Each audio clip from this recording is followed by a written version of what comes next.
ते एकतर आमदारांच्या बाबतीत कुठला संपर्क झाला असेल असं वाटत नाही, पण खासदारांच्या बाबतीत बोलायचं झालं तर जेव्हा पार्लमेंट दिल्लीला चालू होतं तेव्हा अशा प्रकारचा संपर्क तटकरे साहेबांनी केला अशी नक्कीच चर्चा आहे।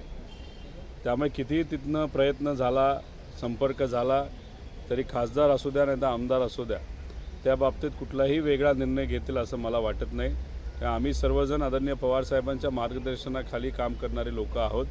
पवारसाहेब जे सांगतील ते आम्ही करणार आहोत आणि आमच्या सर्वांसाठी विचारसुद्धा तितकेच महत्त्वाचे आहेत। परंतु एकीकडे शरद पवारांना दैवत मानायचं, शरद पवारांचं सातत्याने म्हणजे पॉलिटिकली आणि सार्वजनिक जीवनात नाव घ्यायचं आणि त्यात शरद पवार आणि सुप्रिया सुळे यांना वेगळं ठेवून बाकीच्या सगळे आमदार आणि खासदार आमच्या सोबत या असं बोलणं हे कितपत योग्य वाटतं? मला एवढंच वाटतं की आदरणीय दादांच्या पक्षामध्ये असणारे जे सर्व प्रमुख नेते आहेत त्यातले सर्व लोक पवारसाहेबांचा आदर करत असावेत। तटकरे साहेबांच्या बाबतीत मला सांगता येणार नाही। त्यामुळे तुम्ही जे बोलत आहात की पवारसाहेबांना आदरणीय समजणं हे नक्कीच त्या पक्षामध्ये असणाऱ्या प्रमुख नेत्यांच्या बाबतीत खरं असावं, पण तटकऱ्यांच्या बाबतीत ते सांगता येत नाही। ते प्रॅक्टिकल नेते आहेत, जसं वारं आहे तसे अधिकार आहेत, तशा पद्धतीने ते वक्तव्य करतात, भूमिका घेतात। आज ते भाजपबरोबर आहेत, आज ते सत्तेत आहेत, त्यांच्या ज्या कुठल्या अडचणी आहेत त्या बऱ्यापैकी सुटलेल्या आहेत। त्यामुळे ते भूमिका घेत असताना ते व्यक्तिगत भूमिका घेतात। पण दादांच्या पक्षाच्या बाबतीत बोलायचं झालं, मला असं वाटतं की दादा हे प्रमुख नेते आहेत, पण जेव्हा आपण खोलात जातो तेव्हा दादा प्रमुख नेते असले तरी तटकरेंचं बरंच काही त्या पक्षामध्ये चालतं, प्रफुल्ल पटेलांचं सुद्धा बरंच काही त्या पक्षामध्ये चालतं असं मला वाटतं। पण प्रफुल्ल पटेल हे अनेक वर्षांपासून साहेबांबरोबर काम करणारे नेते आहेत।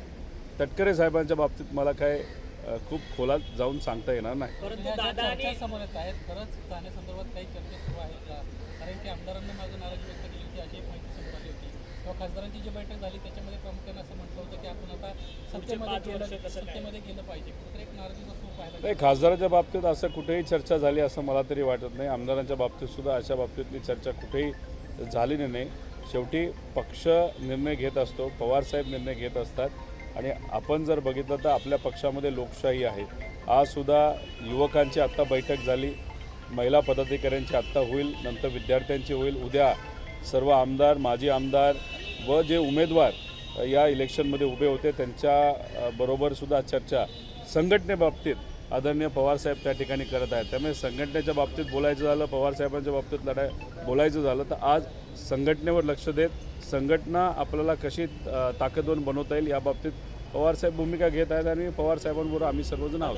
तुम्ही म्हणतात की सुनील तटकरे हे ऐकत नसतील, परंतु दादांची याला मूकसंमती आहे का? अर्थात दादा अजित पवार देखील या सगळ्या संदर्भात काही बोलताना पाहायला मिळत नाही, त्यामुळे सुनील तटकरे हे जे काही डील करतात आहेत या डीलला पाठिंबा अजित पवारांचा आहे असं तटकरे साहेब बोललेत का मला माहीत नाही। एकतर हे डील जे होतं आहे ते तटकरे साहेब स्वतःच्या लेवलला कुठं प्रयत्न करत आहेत का हा त्यांचा विषय राहिला, पण आम्ही त्या पक्षाकडे बघत असताना आम्ही दादांकडे नेहमी बघत असतो। दादांचं कार्यपद्धती, दादांची स्टाईल आणि दादा त्या पक्षाचे प्रमुख आहेत हे बाहेरून नक्कीच ते खरं असलं तरी आज जर आपण खोलात गेलो तरी तटकरे साहेबांचा हस्तक्षेप बऱ्यापैकी त्या पक्षामध्ये आहे असं सुद्धा तिथं चर्चा आहे। त्यामुळे दादा जोपर्यंत वक्तव्य करत नाही तोपर्यंत कुठल्याही वक्तव्याला खरं समजलं पाहिजे असं मला वाटत नाही। दादा हे प्रमुख असल्यामुळे दादा जे बोलतील ते त्या पक्षाची भूमिका असं आपल्याला म्हणावं लागेल। उपमुख्यमंत्री झाल्यानंतर वर्ष सरकारनं अजित पवार सुट्टीवर गेले, बऱ्याच दिवसानंतर ते सुट्टीवरून आलेले आहेत, परंतु आल्यापासून बीडचं जे काही प्रकरण आहे ते टाकलेलं असल्यामुळे अजित पवार फारसे बोलताना दिसत नाही, फार ॲक्टिव्ह दिसत नाही।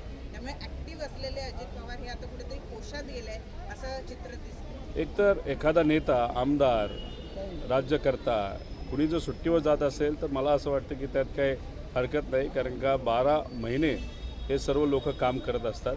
सुट्टीला ते गेले, आता ते परत आलेले आहेत, फोनवर तर काम करतच असावेत कारण त्यांची ती पद्धत त्या ठिकाणी राहिलेली आहे। आता जर आपण बघितलं तर आज फायनान्स मिनिस्टर म्हणून त्यांची जबाबदारी खूप मोठी आहे. कारण का कॅग असू द्या नाही तर इतरही सर्व रिपोर्ट जर आपण बघितले ते काय खूप सकारात्मक आहेत आपल्या राज्याच्या तिजोरीच्या बाबतीत असं मला वाटत नाही. फार नकारात्मक आहे, अनेक अडचणी आहेत आणि याच्यातच फायनान्स मिनिस्टर म्हणून त्यांची जबाबदारी मोठी असल्यामुळे त्या कामामध्ये ते कदाचित असावेत. त्यामुळे इतर विषयाच्या बाबतीत त्यांनी वक्तव्य केलं नसावं असं मला वाटतं. पण या 10 दिवसामध्ये असू द्या नाही तर गेल्या काही दिवसांमध्ये आपण जर बघितलं तर फडणवीस साहेब नक्कीच 6व्या गिअरमध्ये असं आपल्याला म्हणावं लागेल. त्यांनी सर्व विभागाच्या बैठका घेतलेल्या आहेत. म्हणजे फायनान्स मिनिस्टर साहेबांनी जे काम करायला पाहिजे ते सुद्धा काम मुख्यमंत्र्यांनी तिथं केलेलं आहे. म्हणजे एकनाथ शिंदे साहेब असू द्या इतरही असू द्या त्यांना कळायच्या आधीच देवेंद्र फडणवीस साहेबांनी सगळ्या विभागाच्या बैठका तिथं घेतलेल्या आहेत. म्हणजे काही तर मंत्री हार तुरे सत्कार आणि आपण म्हणतो ना तसं की एक वेळ काळ बघून मंत्रिपद स्वीकारायचं ह्या सगळ्या गोष्टींमध्ये गुंतलेले असताना सर्व सेक्रेटरींबरोबर देवेंद्र फडणवीस साहेबांच्या बैठका झाल्या, नियोजन झालेलं आहे, आदेश त्या ठिकाणी दिले गेले आहेत. म्हणजे बाकीचे जागा होण्याआधी देवेंद्र फडणवीस साहेबांनी सगळ्या विभागाच्या बैठका घेऊन सगळे विभाग त्या ठिकाणी कामाला लावलेले आहेत. आता ते कुठल्या दृष्टिकोनातून ते त्यांना त्या ठिकाणी माहिती. त्यामुळे आज फुल फ्लेजमध्ये मुख्यमंत्र्यांचं विभाग तिथं काम करते, बाकी मंत्री कुठेही त्या ठिकाणी काम करताना दिसत नाही. काही अनुभवी मंत्री काम करतायत पण सर्वच मंत्र्यांना अजूनपर्यंत अधिकार दिलेत असं वाटत नाही. दुर्दैव असं राज्यमंत्रीपद हे नवीन युवांना दिलेलं आहे पण त्यांना अजूनपर्यंत त्यांचे सेक्रेटरी प्रायव्हेट सेक्रेटरी PA तिथं नियुक्त करण्याचे अधिकार दिले गेले नाही. म्हणजे युवांना तुम्ही संधी दिली पण बिचारे युवा त्यांचे PA तिथं नियुक्त करण्यामध्येच बिझी आहेत. अजून काम त्यांनी त्या ठिकाणी सुरू केलेलं नाही. म्हणजे खरं तर मंत्री फक्त नावापुरते आहेत कारण खरंच ते काम करणारे येत्या काळामध्ये आपल्या सगळ्यांना बघायला मिळेल. 2 दिवसीय राज्य त्यामुळं बीडचं जे प्रकरण आहे धनंजय मुंडेंचं प्रकरण जे आहे ते अजितदादांच्या खूप अंगाशी येत आहे म्हणून ते बोलणं टाळत आहे. माझं एकच म्हणणं आहे की कुणी राजकीय भूमिका याच्यामध्ये घेऊ नये. देशमुख परिवारावर खूप मोठा अन्याय तिथं झालेला आहे. अतिशय चुकीच्या पद्धतीने म्हणजे कुठल्याही व्यक्तीला हाणमार करणं हे तर चुकीचं आहे पण इथं तर एका व्यक्तीचा मृत्यू त्या ठिकाणी झालेला आहे, त्याचा मर्डर तिथं झालेला आहे, अतिशय चुकीच्या पद्धतीने तिथं झालेलं आहे. गेल्या महिनाभरात आपण जर बघितलं तर आम्ही कडक कारवाई करू आम्ही कडक कारवाई करू हे फक्त ऐकण्यात येते पण कडक कारवाई कुठेही तिथं झालेली दिसत नाही. त्यामुळे मला असं वाटतं की आता बोलणं कमी आणि काम करणं जास्त करण्याची तिथं जरूरत आहे. लवकरात लवकर ज्या ज्या लोकांना ताब्यात घेतलं आहे त्यांच्यावर कारवाई झाली पाहिजे. जे काही जो व्यक्तीला ताब्यात घेतलेलं आहे त्याला तुम्ही एक्स्टॉर्शनच्या नावाखाली घेतलेलं आहे वाल्मिक कराडला. आता एक्स्टॉर्शन करत असताना एक्स्टॉर्शनचं एक्सटेन्शन हे मर्डर झालेलं आहे. त्यामुळे आता तुम्ही एक्स्टॉर्शन म्हणजे तुम्ही खंडणीच्या नावाखाली त्या व्यक्तीला घेतलं असलं तरी खंडणी त्याच कंपनीच्या बाबतीत झाली होती ज्याच्यात देशमुखांचा तिथं मर्डर झालेला आहे. त्यामुळे 307 हे कलम हे वाल्मिक कराडच्या बाबतीत लवकरात लवकर लावण्याची जरूरत आहे आणि त्याच्यावर कारवाईसुद्धा लवकर होऊन तिथे न्याय देशमुख परिवाराला दिला गेला पाहिजे. दादा तुमचं महाविकास आघाडीचं सरकार असताना गृहमंत्री अनिल देशमुखांवरती आरोप झाले त्यावेळेस त्यांनी स्वतःहून राजीनामा दिलेला होता. आता मात्र धनंजय मुंडे हे पदावरती आहेत, सातत्याने त्यांच्यावरती आरोप लावले जात आहेत. पंकजा मुंडेंचं एकीकडे वक्तव्य आहे की धनंजय मुंडेंचं पान देखील वाल्मिक कराडाशिवाय हलत नाही. अशा परिस्थितीत धनंजय मुंडे राजीनामा देत नाही आहेत. जेव्हा बबन गीतेंना अडचणीत आणलं गेलं होतं आणि असं म्हणावं लागेल त्यांना फ्रेम गेलं होतं 7 महिन्यापूर्वी तेव्हा मी स्वतः वाल्मिक कराडचं नाव घेतलं होतं आणि तेव्हा हेच सांगितलं होतं की धनंजय मुंडेंचं बीड जिल्ह्यामध्ये वाल्मिक कराडशिवाय कुठेही काही चालत नाही. तिथं निर्णय हे वाल्मिक कराडच घेतात आणि दुर्दैव असं आज आपण परत एकदा त्या बाबतीत चर्चा करतोय पण त्यात संतोष देशमुखांचा मर्डर तिथं झालेला आहे. म्हणजे त्यांचा जीव तिथं गेलेला आहे आणि आता परत एकदा त्याच विषयावर आपण चर्चा करतोय.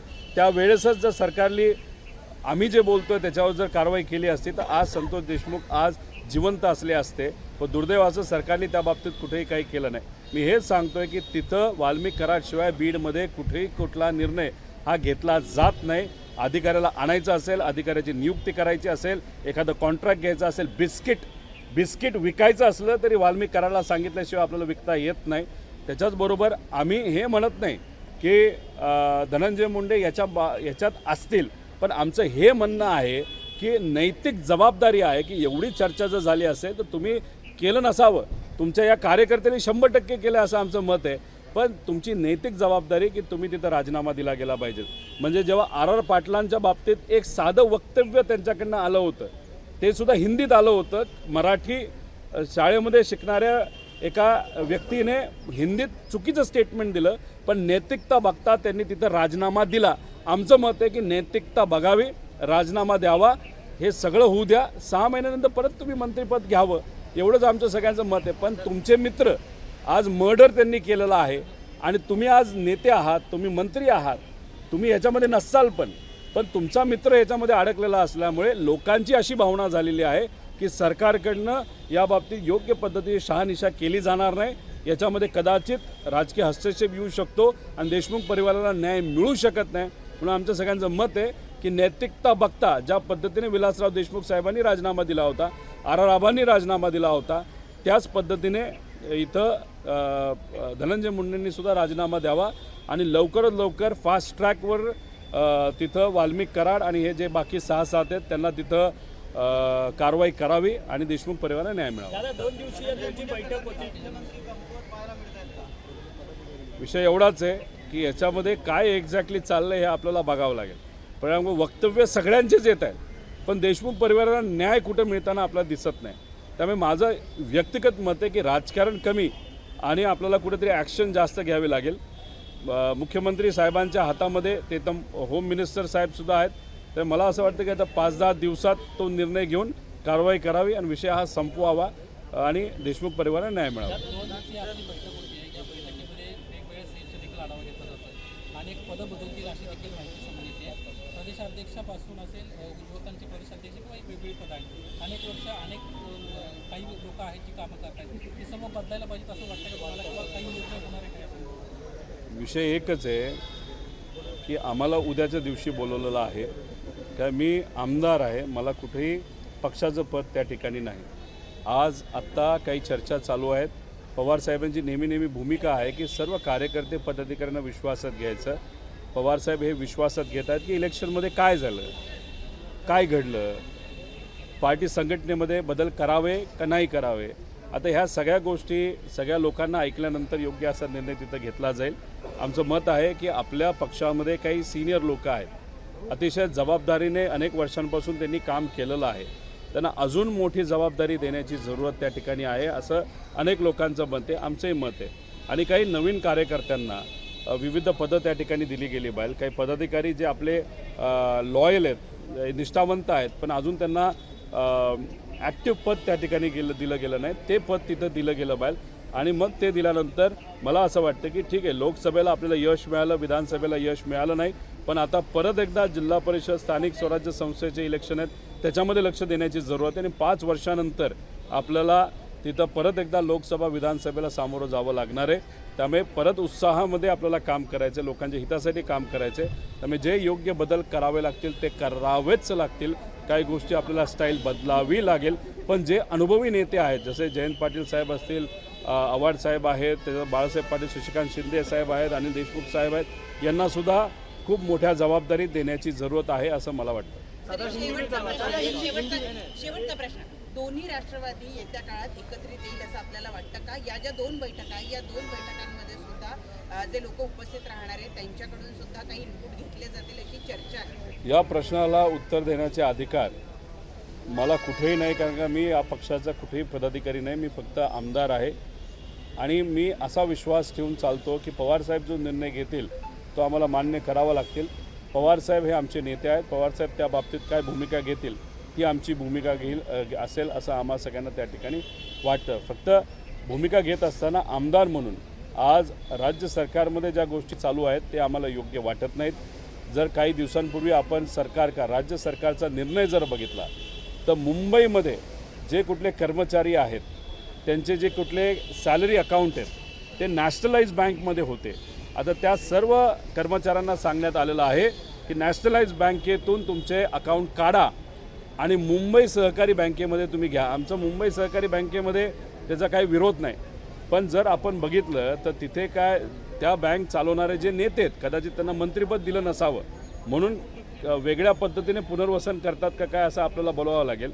पण त्या बँकेचं रेप्युटेशन हे जरा मधल्या काळामध्ये फार चुकीच्या पद्धतीचं होतं. अफरातफर बऱ्याच काही गोष्टी तिथं झालेल्या आहेत, असं ॲलिगेशन तिथं पूर्वी झालेलं आहे. त्यामुळे आमचं मत आहे की हा पैसा सुखरूप आहे का, हा बदल तुम्ही करत असाल तर मग नॅशनलाइज, जसं महाराष्ट्र बँक आहे आपली, महाराष्ट्र नॅशनलाइज बँक जी आहे, त्या बँकेमध्ये जे काही सवलती आमच्या कामगारांना मिळतात त्या तिथं मिळणार आहेत का, आणि जो पैसा तिथं आता तुम्ही डायव्हर्ट करत आहात, हजारो कोटी डायव्हर्ट करत आहात, तो पैसा सुखरूप आहे का, ह्या गोष्टीसुद्धा त्या ठिकाणी बघण्याची जरूरत आहे, असं आमचं सगळ्यांचं मत आहे. दादा हिंदी में जानना चाहेंगे, सुनील तटकरे आपकी पार्टी के सांसदों से संपर्क कर रहे हैं क्या, पहला सवाल ये है, और क्या आपको लगता है कि अजीत दादा इसके पीछे हैं, उनकी रजामंदी है इस पूरे प्रोसेस में, क्योंकि संजय राउत का कहना है कि एक कोटा दिया गया है, जिम्मेदारी दी गई है अजीत गुट को कि आप इतने सारे सांसद शरद पवार गुट के लेकर आइए, उसके बाद आपको कैबिनेट में दिल्ली में जगह मिलेगी। देखो, तटकरे साहब फ़ोन पे भी संपर्क कर सकते हैं, खुद वो खासदार है, जब पार्लियामेंट चल रही थी तब शायद उन्होंने बहुत सारे खासदारों को संपर्क किया था, ऐसे हमको पता चल रहा है, लेकिन संपर्क तो वो कर सकते हैं, रिस्पांस उनको नहीं मिला वो बड़ी बात है। कि सब भी खासदार हैं, उनको मालूम है कौन से वातावरण में वो चुन के आए हैं, लोगों का विश्वास उन पर क्यों बिठाया गया था और वो क्यों चुन के आए थे। इसलिए अगर आप देखें तो खासदार सब पवार साहब के साथ है, कांटेक्ट हुआ नहीं हुआ वो तो खासदार ही बता सकते हैं। एबीपी माझा, उघडा डोळे बघा नीट।